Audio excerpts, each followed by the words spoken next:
What's going on, guys? Thanks for tuning in. I'm Kevin Duffy for the Random Things Podcast, and today I'm doing a review of Dune Part 2. For those of you who have tuned into this channel before, this is one of the most hyped movies we've had, and I had a chance to see it tonight at an early IMAX screening. Got that cool poster up there behind me at the screening. No qualms about taking free shit for movies. I did not get the the Dune 2 popcorn bucket. I did inquire about it at the concession stand. The guy told me it was $25 for it, and they were selling out fast. I had a chance to get one, and I was like sorely tempted, but realistically, it would have just sat in here like the rest of this junk, and I got the free poster anyway, so I got some stuff. But anyways, as far as Dune goes, I was a huge fan of the original Dune. When I say the original Dune, I mean Denis Villeneuve's last Dune movie, Part 1, I was a huge fan of. Not so much the one from the 80s, I'm going to be honest. It was a little cheesy, not my cup of tea. But this is done to perfection. This movie is so good. And this will be a non-spoiler review, so I don't know anyone to be concerned about. I'm not going to ruin the movie for you if you haven't seen it. But, man, when they tell you that this is a Part 2, it really is a Part 2. Some movies you got like a sequel or whatever. It's not called Dune 2. It's called Part 2 for a reason.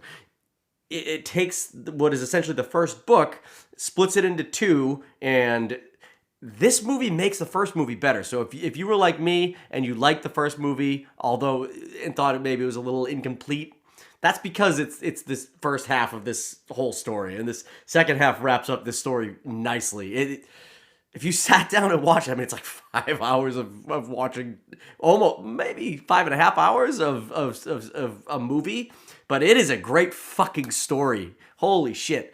This movie's great, and it's so beautiful. Denis Villeneuve is absolutely the go-to man when it comes to recording like sci-fi scaped visual masterpieces.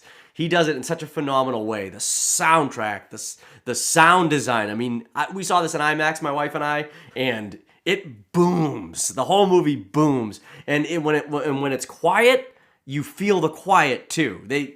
He really did a fantastic job of creating this totally desert planet, and you just feel there the whole time. It's with the exception of having like a window open to Arrakis and having sand blowing in your face, getting high on spice.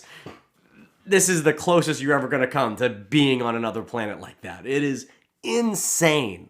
It is so beautiful. And like I said, the score, the sound design, fantastic. The fight scenes are amazing. When shit blows up, you feel it. It's like, boom, your whole seat moves. Definitely see this in IMAX. If you get a chance to see this movie, see it in IMAX. I cannot stress how in the movie I felt because I was seeing it in a true IMAX theater. It was fantastic. The acting is incredible. I think Timothée Chalamet in the first movie, while he's you get the sense that he is this kind of like a lost puppy, and like that his whole like life's been turned upside down. The Harkonnens showing up, killing all like House Atreides, basically killing his father, and he's just uprooted and he feels like a lost puppy who needs to find his way. And this movie hits the ground running and getting that story in place. It's like, oh no, this kid is your main character. He's got something worth fighting for, and he does a lot of the fighting, and like quite quickly turns into a character that you're like, all right, this dude can do some damage. I understand why he's the main character of this series, so it was pretty good. But honestly, I think Zendaya, maybe she carries a lot of the weight of this movie on her shoulders. This is the best I think she's ever acted. She really, really like sells this character. She plays this character basically because you only got a glimpse of her in the first movie, who doesn't believe in all the hype, all the mysticism surrounding like Timothée Chalamet's background and like the Bene Gesserits and all that shit. She doesn't believe in any of that. She just wants to fight for the Fremen, and you buy it. You're like, you know what? You're right. This is like, there's no proof that any of this is real, but what you see is the shit that's being done to your people, and you want to fight for it. And I thought she did a fantastic job in that role. She was great. Her and Timothée Chalamet have a pretty damn convincing romance through this movie. They really carry the whole movie on their shoulders. It's fantastic. Rebecca Ferguson as Timothée Chalamet's mother, She is sketchy as fuck in this movie. I mean, her character just takes this turn where she knows that she's going, that she needs to help Timothée Chalamet along, and the things that she does in this movie to kind of push him to become, you know, the messiah for these people is fantastic. I mean, it's unsettling, but it's fantastic.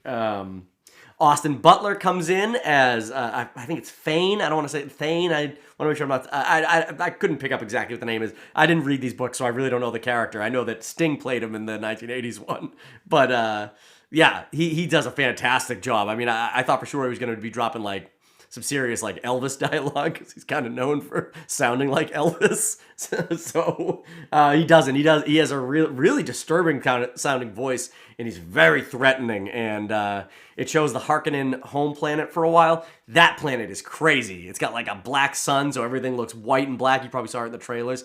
That's really cool. I thought he was an awesome bad guy. Christopher Walken's not in it that much, so I can't really say that he was like anything other than Christopher Walken. But if you like Christopher Walken like I do, I think he did a great job. So Javier Bardem, I would say he's probably got the stand-up performance for me. He kind of has, he helps push along the story from the perspective of the believers in what Timothée Chalamet might become, and he was great. He was funny and comic relief. I really loved his character. He was great. And then, you know, all the returning characters who kind of sprinkle in. Your Josh Brolin's great. Your Dave Bautista, he does a good job.